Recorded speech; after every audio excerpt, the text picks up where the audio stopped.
거룩한 주일 아침입니다. 예배천 모두에게 주의 은혜와 평강이 가득하시기를 주의 이름으로 축복합니다. 우리 좌우에 계신 여러분과 함께 인사합니다. 함께 예배드리는 것이 큰 기쁨입니다. 우리가 거룩한 주의 성전에서 이렇게 함께 예배드리는 것이 큰 은혜요 기쁨인 줄로 믿습니다. 함께 하고 싶지만 함께 하지 못하는 안타까운 분들도 있습니다.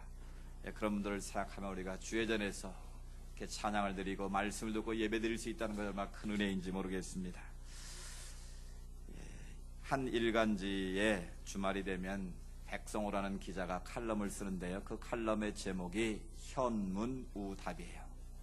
그러니까 지혜로운 질문에 어리석은 대답.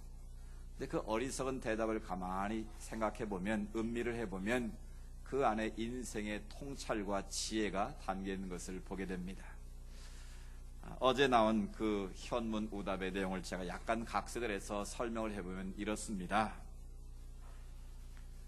한 현자가 있었는데요. 어느 날 갑자기 제 아들과 대화를 나누다가 질문을 던집니다. 갑자기 숭늉이 담긴 그릇을 쑥 밀면서 이것을 숭늉 그릇이라 하지 말고 아니라고도 하지 말고 한마디로 대답을 해봐라.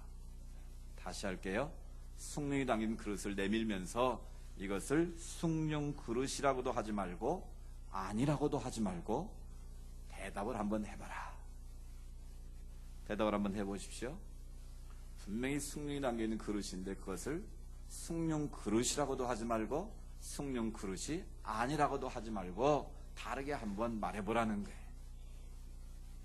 머리가 복잡하시죠? 뭐 그 말이 그 말 아니야? 숭늉 그릇을 숭늉 그릇이라고 하는데 그것도 아닌 것을 또 기라고 하는 것도 이상하고요. 여러분, 왜 이 질문에 대해서 우리가 헷갈리는 것일까요? 이 사람은 누구나 자기가 어떤 문제나 어떤 일에 대해서 판단할 수 있는 근거나 기준을 가지고 있습니다. 자기 나름대로의 잣대를 다 가지고 있다는 것이죠. 그러니까 숭늉 그릇은 내가 볼 때 숭늉 그릇은 그렇게 생겼지, 내 안에 이미 기준이 정해져 있는 겁니다. 근데 그것을 기라고도 하고 아니라고도 하고 다르게 표현하라고 하면 이미 우리의 인식의 그 잣대가 이런 경우는 숭늉 그릇을 하지라는 그런 판단의 근거를 이미 가지고 있기 때문에 그것을 넘어서서 대답하는 것은 여간 쉽지가 않다라는 것이죠. 여러분이 이 질문에 대해서 숭늉 그릇이라고도 하지도 말고 아니라고도 하지 말고 한마디로 표현해봐라 그러면 대답이 참 궁하다라는 것이죠.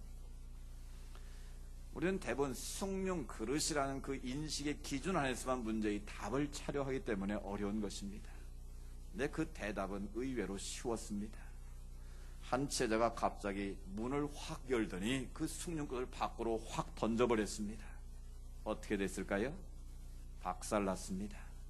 자, 보십시오. 그러면 숭늉 그릇이 깨졌다고 숭늉 그릇이 아닙니까? 또 그럼 숭늉 그릇이 깨졌다고 그걸 아니라고 말할, 기라고도 말할, 아니라고 말할, 이 헷갈리는 것인데 그것을 깨버리는 순간 전혀 다른 차원의 인식을 하게 되더라는 것입니다. 그러니까 깨졌지만 그것은 여전히 숭늉 그릇이기도 하고 아니기도 할 수 있다라는 거예요. 그러니까 이 그릇을 깨버리는 그것이 바로 발상의 전환이요 인식의 전환이다라는 거예요. 우리 삶의 여정 속에서 이러지도 못하고 저러지도 못하고 이것이 바른 것인지 아니면 바르지 않은 것이, 이걸 내가 해야 될 일인지 하지 말아야 될 일인지 우리가 분명한 것도 있지만 모호할 때가 있다라는 거예요. 그런데 우리가 그 문제의 해답을 발견함에 있어서 이미 내 안에 있는 선입견 내지는 편견, 내 안에 있는 지식의 잣대를 가지고 우리가 그 안에서만 문제를 답을 찾으려고 하다 보면 그 답을 찾아내는 게 쉽지 않다라는 거예요. 그런 스티브 잡스라는 분 아시죠? 이제 돌아가셨지만 이분이 한때 선불교에 심취했던 적이 있습니다. 일본에서 있을 때 이 선불교 바로 이 현문우답을 하는 그런 종교적인 한 부분이거든요. 그러니까 그런 어리석어 보이지만 그런 질문에 대해서 심각하게 이 스티브 잡스가 많은 생각과 고민을 했던 사람이라는 거예요. 그러니까 지금 스티브 잡스에게 있어서는 적어도 전 세계인이 쓰고 있는 이 휴대폰이라는 것이 어쩌면 자기 앞에 놓여있는 숭늉 그릇과 같았다라는 거예요. 모든 사람들은 그것만 있으면 이게 인류가 얼마나 편리해졌는가. 실은 저도 그랬거든요. 휴대폰을 쓸 때 처음에 무전기 같은 걸 들고 다니다가 주머니에 쏙 들어간, 손에 들어간 휴대폰을 보면서 야, 이걸 누가 만들었을까? 앞으로 이보다 더 발전된 이런 이 휴대폰이 나올까? 그렇게 생각했거든요. 아마 여러분도 그렇게 생각하셨을 겁니다. 그런데 스티브 잡스는 그렇게 생각하지 않았다라는 거예요. 비록 내 손 안에 휴대폰이 들어와 있지만 이것을 뛰어넘는 뭔가 좀 더 혁신적인 그런 제품은 없을까? 그 숭늉 그릇을 앞에 놓고 고민을 했다라는 거예요. 누구도 하지 않는 고민을 그가 한 결과 뭐가 나왔습니까? 인류사의 혁명이라고 말하는 스마트폰이 나오게 된 거예요. 불과 몇 년 만에 스마트폰이 전 세계를 다 차지하지 않았습니까? 그 바람에 누가 망했습니까? 세계 최고의 휴대폰을 했던 핀란드의 노키아라는 회사가 하루아침에 망하고 말았습니다. 여러분, 이 시대가 이렇게 빠르게 변하고 있다는 거예요. 그러니까 우리 안에 있는 고정된 관념 내지는 편견, 또 내 안에 뿌리 박혀 있는 깊은 그 인식의 틀을 벗어버리지 못하게 되면 기업이 하루아침에 문을 닫을 수도 있다는 거예요. 그래서 스티브 잡스가 오늘날 기업은 시속 100마일로 달려가지 않으면 망한다, 그런 말을 한 적이 있더라고요. 그러니까 그만큼 빠르게 변하고 있다는 거예요. 만약 스티브 잡스가 자기 손에 숭늉 그릇과 같은 휴대폰에 만족했더라면 결코 스마트폰이 나올 수 없었다라는 거예요. 우리는 요즘 스마트폰 손안에 들고 다니는 이 컴퓨터를 통해서 모든 것을 그것 하나로 다 하지 않습니까? 근데 지금 또 저희 생각에 앞으로 이 스마트폰보다 더 발전된 어떤 기기가 나올 수 있을까? 저는 틀림없이 나올 것 같아요. 왜냐하면 지금도 스마트폰을 깨고 또 다른 것을 연구하는 수많은 사람들이 있기 때문에 그렇습니다. 말씀드려 하는 것은 우리의 삶 속에 이미 새겨져 있는 고정관념들, 선입견들, 내 안에 뿌리박혀 있는 기준되는 잣대들을 때로는 무시할 필요성이 있을 때가 있다라는 거예요. 전에 고로디우스의 매듭을 말씀드린 적이 있습니다. 술의 벽에 묶여있는 그 고로디우스의 마차를 풀기만 하면 그 매듭을 풀고 마차를 취하는 자가 왕이 될 수 있다고 말했는데 그걸 누가 풀었습니까? 실은 알렉산더, 헬라족의 알렉산더가 푼 것이 아니라 보란듯이 칼로 그 매듭을 내리침으로 인해서 마차를 차지했다라는 것이죠. 그래서 헬라 제국을 이끌어가는 대왕이 된 것이지요. 오늘 우리의 삶에 있어서도 내 인생이 앞뒤가 꽉 막혀 있을 때, 앞으로도 갈 수 없고 뒤로 갈 수 없는 진퇴양난의 위기 상황에 있을 때, 또 내 삶의 역경과 위기에 직면했을 때 우리는 그 문제를 과연 어떻게 풀어갈 것이냐라는 것입니다. 어쩌면 고로드히 매듭을 풀었던 알렉산더처럼 우리에게도 그런 태도가 필요하다라는 것이죠. 또 숭늉 그릇을 집어 던져 깨뜨림으로 그 문제의 해답을 시원하게 보여줬던 것처럼 우리에게도 내 안에 있는 고정관념 내지는 내 안에 있는 기존의 의식들을 한번 뒤집을 필요성이 있다라는 것입니다. 오늘 루스드라의 날 때부터 걷지 못하던 선천적 하반신 마비 장애인이 등장을 하고 있습니다. 이 사람의 문제는 무엇이겠습니까? 이 사람은 의사였던 누가는 그렇게 기록하고 있습니다. 나면서 걷지 못하게 돼서 걸어본 적이 없는 자다. 그러니까 태어난 순간부터 걷는 것이 무엇인지를 모르는 그런 절망 가운데 있는 사람이었다라는 거예요. 적어도 바울이라는 하나님의 사도를 만나기 전에 그의 인생은 절망과 같았다라는 것이죠. 아무런 소망이 없는, 자신의 인생의 문제를 도저히 풀어낼 수 없는 고로디우스의 매듭에 묶여있는 그런 인생이었다라는 거예요. 자기 안에 걷지 못하는 선천적 장애라는 숭늉 그릇을 끌어안고 그냥 그렇게 별 볼 일 없는 인생을 살았던 자였다라는 것이죠. 그런데 오늘 그가 어떻게 해서 자리를 박차고 일어나서 치유하고 회복이 되는 그런 놀라운 기적의 주인공이 됐느냐라는 것이죠. 오늘 9절 말씀을 같이 한번 읽어보실까요? 그 기적의 출발점이 무엇인가? 시작. 바울이 말하는 것을 듣거늘 바울이 주목하여 구원받을 만한 믿음이 그에게 있는 것을 보고, 뭘 봤다고요? 그 루스드라의 그 장애인을 통해서 구원받을 만한 믿음이 그 안에 있는 것을 바울이 보았다라는 거예요. 그러니까 바울이 많은 사람들이 지금 루스드라에서 말씀을 들으려고 모여 있는데 그 많은 사람들 가운데 유독 걷지 못하는 그 장애인이 눈에 확 들어왔다라는 거예요. 그것을 구원받을 만한 믿음이 있었다라고 바울은 소개를 하고 있습니다. 이런 구원받을 만한 믿음이라는 단어가 문자적으로 보면 그 사람이 특별히 무슨 하나님의 구원을 받을 만한 대단한 행위나 대단한 노력이나 대단한 은사가 있었나 보다 생각할지 모르지만 그런 의미는 아닙니다. 적어도 바울이 볼 때 그 루스드라에 태어나서 한 번도 걷지 못했던 그 장애인은 뭔가 달랐다라는 거예요. 그 가운데 많은 장애인들이 모이지 않았겠습니까? 환자들이 모이지 않았겠습니까? 또 수많은 사람들이 말씀을 들으려고 모이지 않았겠습니까? 그런데 그 많은 사람들 가운데 유독 선천적 하반신 장애인이 눈에 확 들어온 이유가 무엇이겠냐라는 것입니다. 그 다음 말씀 보실까요? 10절 말씀 같이 읽습니다. 큰 소리로 이르되 내 발로 바로 일어서라 하니 그 사람이 일어나 걷는지라. 아멘. 내 발로 바로 일어서라 바울이 명했더니 그 사람이 즉시로 일어나 걷게 되었다라는 거예요. 할렐루야. 오늘 여러분의 삶 가운데 이런 은혜가 있기를 축복합니다.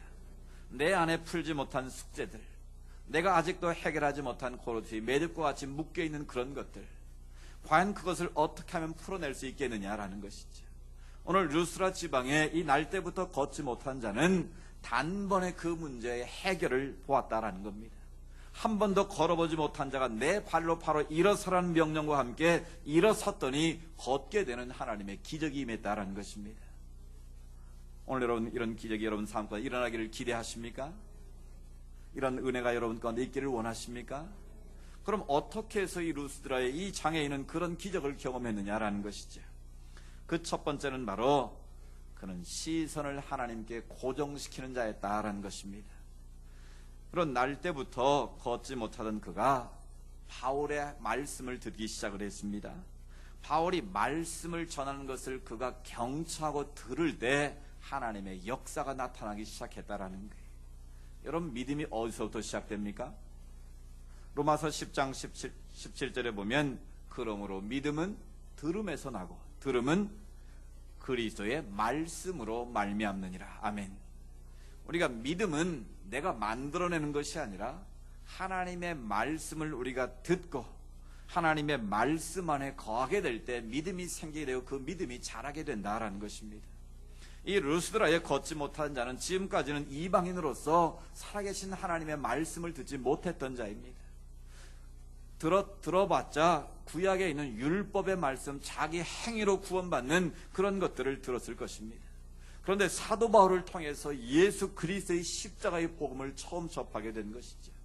그래서 내가 예수님을 만나면, 능력의 주님을 만나면 내 모든 인생의 문제가 해결될 수 있을 거라는 그런 믿음이 생겼다라는 것입니다.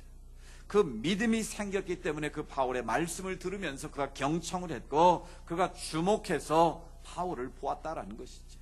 그것이 바울의 눈에는 구원받을 만한 믿음이 그에게 있는 것처럼 보였다라는 것이죠. 그래서 바울은 그를 주목하게 되었다라는 것입니다. 그래서 바울이 그를 주목하여 구원받을 만한 믿음이 있음을 알고 그에게 일어나 걸으라고 명했을 때에 걷고 뛰게 되는 하나님의 역사가 임했다라는 것이죠.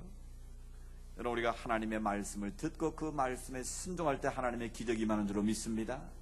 여기서 중요한 것은 바울이 주목했다라는 거예요. 그것은 우연히 본 것이 아니라 의도적으로 집중해서 보았다라는 뜻입니다. 거꾸로 구원받을 만한 믿음이 있는 것을 바울이 봤다는 것은 무슨 뜻이겠습니까? 그 장애인 역시도 그냥 대충 본 것이 아니라 저분의 말씀을 들으면 저분의 말씀이 내 삶 가운데 역사하면 나도 일어날 수 있겠다, 나도 구원받을 수 있겠다라는 그런 믿음이 그 안에 있었다라는 거예요. 이 믿음의 출발이 어디서부터 시작됐습니까? 가장 중요한 것은 바로 바라보는 것으로부터 시작됐다라는 거예요. 그래서 믿음은 시선이라고 말씀드릴 수 있습니다. 믿음은 하나님을 크게 보는 거예요. 같이 해볼까요? 믿음은 하나님을 크게 보는 것이다. 여러분 보는 것이 얼마나 중요합니까? 여러분 남녀가 서로 만나서 사랑하면 서로 뭐라고 그래요? 속어로 뭐가 맞았다? 쟤들 눈 맞았대. 그 눈 맞았다는 게 무슨 말이겠습니까? 눈 한번 윙크해서 맞췄다는 그 말이 아니잖아요. 서로 눈빛만 봐도 서로를 알 수 있을 정도로 감정과 그 마음의 교류가 일어난다는 거 아니겠습니까? 그러니까 우리가 하나님을 본다는 것, 우리가 믿음으로 하나님을 본다는 것은 그냥 한번 스쳐 지나가는 그런 눈길이 아니라 내 삶의 모든 것을 집중해서 하나님을 바라보는 그런 상태를 의미한다라는 것이죠. 그래서 믿음은 히브리서 11장 1절에 믿음장에서 뭐라고 표현하고 있습니까? 믿음은 바라는 것들의 실상이요, 보이지 않는 것들의 증거다, 그렇게 말씀하십니다. 우리 모든 믿음의 선지들, 믿음의 영웅들은 바랄 수 없는 가운데 바라보았다라는 거예요. 보이지 않는 것을 보는 것처럼 믿고 갔다라는 거예요. 그 대표적인 사람이 믿음의 조상 아브라함이 아니겠습니까? 그래서 적어도 아브라함은 하나님을 크게 보는 믿음을 가졌던 사람이에요. 로마서 4장에 보면 아브라함이 믿었던 하나님을 이렇게 묘사를 하고 있습니다. 바울이 뭐라고 그랬냐면, 적어도 아브라함이 있는 하나님은 없는 것을 있는 것처럼 부르시는 하나님이시다. 그 말은 무에서 유를 창조하시는 전능하신 분으로 믿었다라는 거예요. 비록 자기는 무자하고 자기 몸이 죽고 사라의 태가 끊어진 것을 알고도 그 믿음이 약해지지 않았다라는 거예요. 하나님이 약속하신 말씀을 반드시 이루실 줄 어떻게 했다고요? 확신했다라는 거예요. 아멘. 아브라함에게는 적어도 그런 믿음이 있었다라는 거예요. 그리고 하나님은 죽은 자도 살리시는 분이시다. 아멘. 그러니까 하나님은 전지전능하시고 무소부재하시고 못할 것이 없으신 하나님이시고 창조주심을 아브라함 믿었다라는 거예요. 그 믿음을 하나님께서 그의 뭐로 여기셨다고요? 의로 여겨주셨다라는 거예요. 아멘. 바로 아브라함은 그런 믿음의 소유자였기 때문에 갈 바를 알지 못했지만 약속의 말씀을 따라서 갈 수 있었다라는 거예요. 그가 이삭을 바쳤기 때문에 믿음의 조상이 된 것이 아니라 행위 이전에 하나님을 크게 보는 믿음이 있었다라는 것입니다. 이런 하나님을 크게 보는 믿음을 소유할 수 있기를 축복합니다. 왜 우리가 이 세상에서 하나님을 믿는다고 해서 자꾸 좌절하고 낙심하는 것일까요? 그 이유는 간단합니다. 하나님을 상식선에서 내가 보고 있기 때문에 그렇습니다. 내가 할 수 없으면 하나님도 할 수 없는 것처럼 좌절할 때가 많지 않습니까? 의사가 못 고치면 하나님도 못 고치는 것처럼 낙담할 때 있지 않습니까? 내가 할 수 있으면 하나님도 할 만하신 것 같고, 내가 못하면 하나님도 못하는 것처럼 우리가 착각할 때가 너무나 많다라는 거예요. 그러니까 하나님을 입술로는 전지전능하시다 고백하면서도 실제로 우리의 삶의 현장에서는 상식선으로밖에 생각하지 않는다라는 거예요. 여러분, 믿음은 상식이 아닙니다. 믿음은 적어도 불가능을 가능케 하신 하나님을 내가 믿음의 시선으로 바라보는 것 아니겠습니까? 따라서 우리가 이 루스드라의 그 걷지 못한 자는 적어도 그런 믿음이 있었다라는 거예요. 나는 한 번도 걸어본 적이 없지만 하나님의 말씀이 내 가운데 역사하시면 나는 걸을 수 있다는 그런 믿음이 그에게 보였다라는 거예요. 그것을 바울은 구원받을 만한 믿음이 있었다라고 표현을 하게 된 것입니다. 이런 하나님을 크게 보시기 바랍니다. 이런 골리앗 앞에 서 있는 다윗을 보십시오. 사울 왕을 비롯한 모든 이스라엘 군인들은 뭘 보고 있습니까? 지금 눈앞에 구척장신의 골리앗을 보고 있습니다. 골리앗이 하나님을 조롱하고 사울을 조롱하고 이스라엘 백성들을 조롱함에도 아무도 나서지 못합니다. 왜 그랬습니까? 누구도 골리앗을 대항해서 이길 자가 없다고 생각했기 때문에. 그런데 소년 다윗은 어떻게 했습니까? 다윗은 골리앗을 본 것이 아니라 누굴 보았을까요? 살아계신 하나님을 크게 봤다라는 거예요. 그래서 너는 칼과 창을 가지고 내게 오지만 나는 뭘로 간다고요? 만군의 여호와 이름으로 내게 가노라. 아멘. 하나의 군대 사단 정도가 아니라 만 개의 군대를 가지고 만왕의 왕이신 주님께서 우리의 총사령관이신 하나님의 이름으로 나는 간다. 그러니까 다윗이 떨렸겠습니까? 안 떨렸겠습니까? 전혀 두렵지 않았다라는 거예요. 자기 주머니는 비록 물맷돌 5개밖에 없었지만 그 물맷돌은 물맷돌이 아니라는 걸 다윗은 알고 있었다라는 거예요. 보잘것없는 그것이지만 그것 속에 하나님의 능력이 임하면 골리앗 100명이 와도 이길 수 있다는 믿음이 있었다라는 거예요. 할렐루야. 그런 믿음의 소유자가 될 수 있기를 원합니다. 문제를 보지 마세요. 여러분 앞에 있는 골리앗을 보지 마시라고요. 골리앗보다 훨씬 더 크고 위대하신 전능하신 하나님을 바라볼 수 있기를 원합니다. 그 하나님이 내게 능력 주시고 은혜 베푸시면 무엇이든지 할 수 있는 줄로 믿습니다. 하나님의 때에 하나님의 방법으로 이루어 가신다라는 거예요. 다윗은 그런 믿음이 있었기 때문에 피난 10년의 세월 속에서도 1000만이 나를 애워싸 둘러친 칠지라도 나는 태연하리로다. 아멘. 1000만 명이 나를 애워싸 나는 두렵지 않다라는 거. 왜? 애워싸고 있는 원수들을 본 것이 아니라 그 가운데 역사하시는 하나님을 믿음의 눈으로 보았기 때문에 그렇습니다. 여러분의 절망의 자리, 여러분의 삶의 아픔과 고통의 자리에 일어날 수 있는 비결이 무엇이겠습니까? 여러분, 그 문제를 보지 마시고 그 문제의 정답을 계신 전능하신 하나님을 볼 수 있기를 원합니다. 내 경험과 내 이성과 내 지식의 크기로 하나님을 보지 말고 불가능을 가능케 하시고 무에서 요를 창조하시는 전능하신 하나님을 크게 보시기 바랍니다. 여러분, 그 하나님 앞에 엎드리게 될 때 그 하나님께 여러분의 인생을 바꾸시고 역전시키시는 놀라운 역사를 일으키실 줄로 믿습니다. 그래서 우리 모두는 언제나 하나님 앞에서 주발하게 인생이 되어야 합니다. 믿음의 주 온전케 하시는 예수님만을 바라고 살아가는 주발하게 인생이 될 때 이 세상에 우리는 승리자가 될 수 있는 것입니다. 문제를 보지 말고 환경을 보지 말고 사람 보지 말고 전능하신 하나님을 보는 은혜가 있기를 축복합니다. 그것이 믿음이요 바로 구원받을 만한 믿음이 있는 루스드라의 장인이었다라는 사실입니다. 두 번째로 구원받을 만한 믿음을 가졌다는 것은 열정을 가지고 도전한다는 뜻입니다. 그는 날 때부터 한 번도 걸어보지 못한 자지만 바울의 말씀을 듣는 가운데 그 가슴이 뜨거워졌을 것이 분명합니다. 아, 저분 안에 있는 하나님을 내가 만나면 나도 일어날 수 있겠다라는 그런 믿음이 생겼다라는 것이죠. 그런데 여러분, 한 번도 걸어보지 못한 자를 향해서 내 발로 일어나라 그래서 여러분 일어나기가 쉽겠습니까? 어렵겠습니까? 우리 인간은요, 우리 몸에 이미 관성적으로 붙어있는 습관의 자리에서 벗어나는 게 얼마나 어려운지 여러분 잘 아시지 않습니까? 그래서 중독에 되면 정말 그 중독에서 벗어나는 게 얼마나 어려운가를 여러분 아시지 않습니까? 그래서 그런 얘기 있잖아요. 화투를 하는 사람들이 패가 망신하고 자기가 절대로 안 하겠다고 손을 잘라도 발가락 사이에 끼고 또 한대잖아요. 돈 생기면. 그만큼 인간의 관성적으로 붙어있는 이 나쁜 습관과 버릇을 끊기가 그만큼 어렵다라는 거예요. 여러분, 일어나라 그러면 뻘떡 일어날 것 같죠? 여러분, 일어나지겠습니까? 내가 지금 3달 동안 병원에 중환자 입원해 있는데 목사님 와서 지금 하나님이 당신과 함께 하십니다. 지금 하나님이 말씀하시면 분명히 당신 일어날 수 있는 예수를 일어나 걸어 그러면 환자의 침대에서 뻘떡 일어나시겠습니까? 에이, 목사님 농담하시겠지. 이런 그 말을 믿음으로 받아들이기는 쉽지 않습니다. 그런데 루스드라에 걷지 못한 자는 그 말씀을 그대로 믿었다라는 거예요.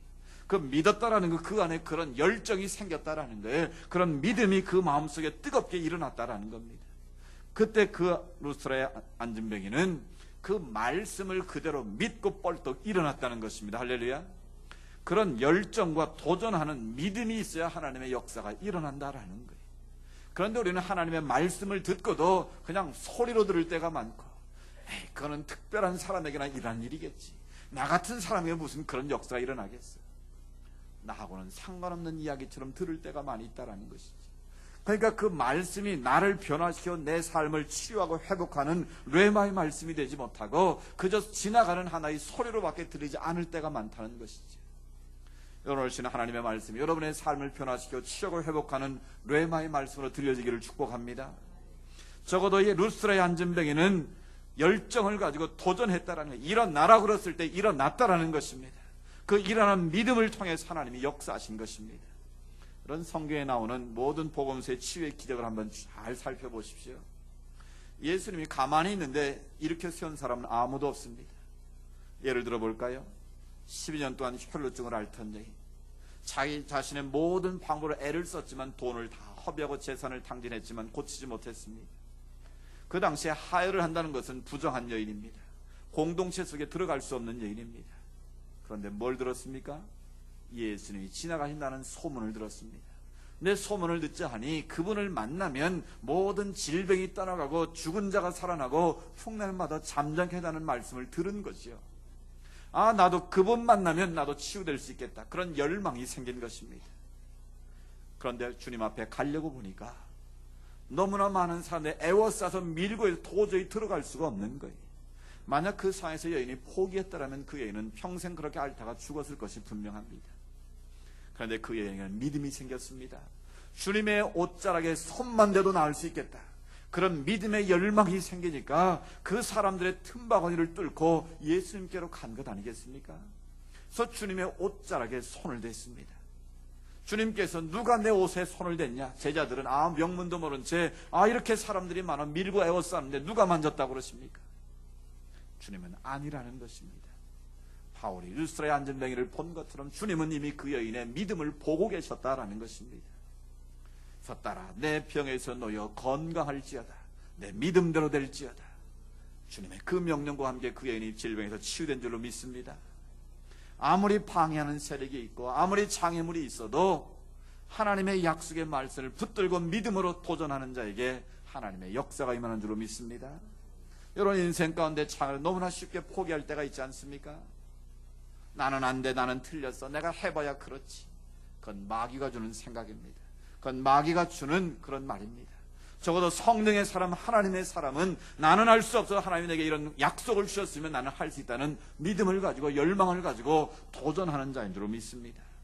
이런 인생에서 누가 승리하고 누가 성공합니까? 열정의 사람이 승리합니다. 하워드 실추라는 분이 있습니다. 스타벅스의 회장인데요. 그분은 커피 한 잔에도 나는 인생을 불태운다고 그렇게 기록을 하고 있습니다. 커피 한 잔을 만들어도 내 인생의 모든 혼을 불어넣게 되면, 열정을 불어넣게 되면 세계의 마음을 사로잡는 스타벅스가 탄생되더라는 것입니다. 여러분이 하고 있는 그 일을 적당히 하지 마시고 하나님에게 맡기신 일하면 최선을 다하시길 바랍니다. 가정에서는 주부로, 일터에서는 일하는 사람으로, 사업하시는 분들은 사업가로서 그것이 하나님에게 맡겨주신 성직으로 알고 그 일에 최선을 다하십시오. 여러분, 장인 정신 아시지 않습니까? 적어도 그 분야의 최고의 전문가로 인정받는 장인의 반열에 오르려면 어떻게 해야 될까요? 적당히 해서는 안 된다라는 거예요. 그 박돈진 돌아갔지만 우리나라 최고의 명창으로 알려져 있지 않습니까? 그 박돈진 장로님이요, 돌아가시 직전까지도 하루에 몇 시간씩 창 연습을 하셨다라는 거예요. 그래서 사람들이 아니 당신은 이미 명창이 우리나라의 최고의 그런 분인데 뭐 그렇게 지금 죽음을 앞두고 있는데도 목이 아픈데 그 연습을 하십니까? 그랬더니 그분이 그랬다고 그러잖아요. 내가 하루라도 연습을 하지 않으면 내가 안다는 거예요. 내 목소리가 변한다는 걸 안다는 거예요. 그러니까 죽음을 앞두고까지도 그 창을 연습을 해서 세계적인 명창으로 이름을 날릴 수 있었다라는 거예요. 사랑하는 여러분, 여러분이 하고 있는 분야에서 최고가 되기를 원하신다면 여러분 그 일에 더 열정을 가지고 도전하시기 바랍니다. 늘 하던 방법대로가 아니라 새로운 방법으로 창조적인 아이디어를 가지고 도전할 때, 열정을 가지고 달려갈 때 여러분 그 분야에서 최고가 되게 하시고 여러분을 높여주실 줄로 믿습니다. 오늘 루스드라의 안전뱅이처럼 하나님의 약속의 말씀을 붙잡고 우리가 열정을 가지고 믿음으로 도전할 때 일어서게 하시고 치유하시는 하나님의 역사가 바로 여러분의 삶 가운데 나타나게 될 줄로 믿습니다. 마지막으로 그런 주어진 기회를 붙잡았다는 것입니다. 이 선천성 장애는 주어진 기회를 놓치지 않았습니다.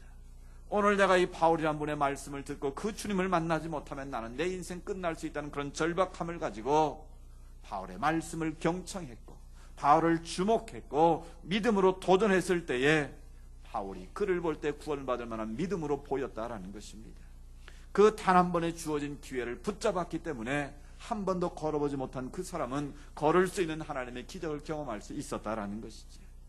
이런 삭개를 보십시오. 그런 세상에서 부자였습니다. 세리장으로서 사람들에게 다 이름을 대면 아는 사람입니다. 그런데 그가 예수님을 만나지 못했을 때는 그런 사람들로 비난받고 조롱받는 사람이었습니다. 오늘 예수님이 지나간다는 소문을 듣고 그가 어디에 올라갔습니까? 키가 작아서 예수님을 볼 수 없었기에 돌 무화과 나무 위에 올라가서 주님을 만나기를 고대했다라는 거지. 지나가시는 예수님을 반드시 보아야 하리라는 그런 열망을 가지고 돌 무화과 나무 올라갔을 때에 주님께서 그 믿음과 열망을 보시고 삭개오를 만나신 줄로 믿습니다. 삭개오야, 속히 내려와라. 오늘 내가 너희 집에 유하여겠다. 하나님의 구원을 허락하시지 않았습니까? 삭개오가 만약 그 돌 무화과 나무에 올라가지 않았더라면 자기 체면, 자존심, 자기 어떤 위치 때문에 그 나무에 올라가지 않았더라면 그는 기회를 영영 잃어버렸을 것입니다. 사랑하는 여러분, 기회는 한 번 오고 다시 안 오는 것은 아닙니다. 이미 지나간 기회죠. 앞으로 오는 기회도 분명히 있을 것입니다. 하나님께 여러분의 기회를 주실 때 그 기회를 붙잡으시기 바랍니다. 우리가 지금 예수 생명잔치를 선포했습니다. 여러분 VIP들이 언제까지 여러분 곁에 항상 있는 것은 아니라는 걸 여러분 꼭 기억하십시오. 언젠가 부지불식간에 그분들이 세상을 떠날 것입니다. 그때 내가 아무리 통곡하고 울어본들 무슨 소용이 있겠습니까? 내가 지금 입을 열어 복음을 전할 수 있는 그 기회를 놓치지 말고 그분들에게 예수의 복음을 전할 수 있기를 축복합니다. 기회를 주실 때 붙잡는 사람이 바로 지혜로운 사람이요 하나님을 기쁘시게 하는 자인 줄로 믿습니다. 바로 그런 자가 구원 얻을 만한 믿음을 가지고 오늘 현실의 역경에서 뚫고 일어설 수 있는 그런 믿음의 사람이 되는 줄로 믿습니다. 오늘 여러분 자신의 모습을 한번 점검해 보시기 바랍니다. 루스라의 평생 한 번도 걸어오지 못한 그런 안진뱅이의 모습으로 내 신앙이 지금 앉아있지는 않는지 여러분 모습을 한번 점검해 보십시오. 내 안에 있는 기준, 그 숭늉 그릇만을 붙들고 그것이 내 인생과 내 신앙의 전부인 것처럼 그렇게 살고 있지 않은지 한번 점검해 보십시오. 그 그릇을 깨뜨릴 때에, 그 그릇을 깨뜨리고 주님과 함께 다시 일어설 때에 여러분의 인생은 새로운 문이 열리게 되고 새로운 하나님의 역사가 시작되는 줄로 믿습니다. 여러분 하나님을 크게 볼 수 있기를 축복합니다. 하나님을 크게 보는 믿음을 가지고 하나님 앞에 열정을 품고 도전하시기 바랍니다. 그리고 주어진 기회를 놓치지 말고 붙잡을 수 있기를 원합니다. 바로 그런 사람이 루스의 기적을 체험했던 안진뱅이처럼 하나님의 역사를 체험하는 놀라운 믿음의 주인공들이 다 될 줄로 믿습니다. 여러분도 구원받을 만한 믿음을 가지고 하나님의 능력과 하나님의 역사를 체험함으로 일어나 걸을 수 있는, 일어나 달려갈 수 있는 하나님의 귀한 사람들이 될 수 있기를 주의 이름으로 축복합니다. 같이 기도하겠습니다. 하나님, 나는 여전히 현실에 안주하고 있고 고정관념에 매여 있는 루스드라의 주님 만나기 전에 안진뱅의 모습은 아닌지요. 다시 한번 일어나 걸을 수 있는 그 믿음을 소유하기를 원합니다. 하나님을 크게 보는 믿음 가지고 열정으로 도전하기를 원합니다. 내게 주신 기회를 놓치지 않고 주님께로 달려가기를 원합니다. 내 삶의 현장에서 주님을 만나게 하시고 하나님을 보는 크게 보는 믿음 가지고 믿음으로 도전함으로 승리할 수 있는 치유와 회복의 역사를 경험하는 믿음의 주인공 되게 하옵소서. 같이 한번 기도하겠습니다. 살아계신 아버지 하나님 감사합니다. 얻으신 말씀을 통하여 다시 한번 도전받게 하시니 감사합니다. 내 삶의 자리에서 다가오셔서 우리를 주목하여 보시고 일어나 거라고 말씀하시는 아버지 하나님, 그러나 우리는 내 생각, 내 고정관념에 사로잡혀서 아버지 하나님 그것에 매여서 우리가 일어나지 못할 때가 많이 있습니다. 나의 이기적인 생각 때문에, 나의 게으름 때문에, 나의 무지함 때문에 주의 말씀의 약속을 붙잡지 못하고 안주하고자 우리의 어리석음을 용서하여 주시옵소서. 다시 한 믿음으로 일어설 수 있는 용기를 주시옵소서. 도전할 수 있는 마음을 허락하여 주시옵소서. 우리의 주어진 기회를 놓치지 않고 다시 일어서게 하셔서 루스의 안진뱅이가 체험했던 놀라운 하나님의 기적과 치유의 역사가 바로 우리 삶 가운데 나타날 수 있도록 도와주시옵소서. 우리가 문제를 보지 않게 하시고 문제의 정도를 가진 하나님을 바라보게 하시고 그 하나님으로 인하여 다시 한번 일어설 수 있는 거룩한 주의 백성들, 믿음의 주인공들이 다 되게 하여 주시옵소서. 오 주님 감사합니다. 하나님 아버지 감사합니다. 오늘 루스드라의 선천적인 하반신 장애인의 그 기적의 역사를 통하여 우리 자신의 모습을 다시 한번 돌이켜보게 하시니 감사합니다. 우리가 더 이상 현실에 안주하는 자 되지 않게 하시고 하나님을 크게 보는 믿음 가지고 다시 일어나게 하여 주시옵소서. 열정을 품고 믿음으로 도전하게 하여 주시옵소서. 우리의 주어진 기회를 놓치지 않게 하여 주시옵소서. 우리의 삶의 현장에서 하나님의 살아계심을 선포하며 하나님의 영광을 증거하는 축복의 통로로 우리 모두가 쓰임받게 하여 주시옵소서. 예수님의 이름으로 축복하며 기도드리옵나이다. 아멘. 주신 말씀 생각하면서 파승의 찬양 545장 같이 부르겠습니다. 이 눈에 아무 증거아니 배어도